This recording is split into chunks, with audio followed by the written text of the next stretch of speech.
চলতি বছরের সেপ্টেম্বরে ভারতে বসছে এশিয়া কাপের আসর, কিন্তু অংশগ্রহণকারী দেশগুলোর তালিকা এখনও পুরোপুরি নিশ্চিত নয়। বিশেষ করে পাকিস্তান দল ভারতের মাটিতে খেলবে কিনা তা ঘিরে রয়েছে বড় প্রশ্ন।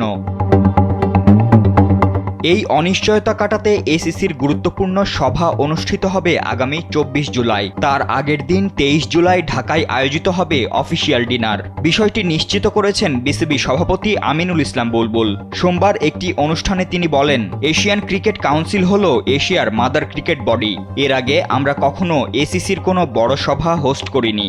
এবার সেটা হচ্ছে ঢাকায়। এটা আমাদের জন্য বড় পাওয়া।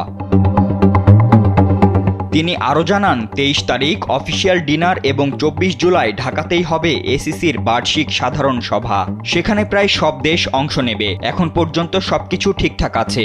সভায় এশিয়া কাপের সূচি, ভেন্যু এবং পাকিস্তানের অংশগ্রহণ নিয়ে চূড়ান্ত সিদ্ধান্ত হবে বলেও ধারণা করা হচ্ছে।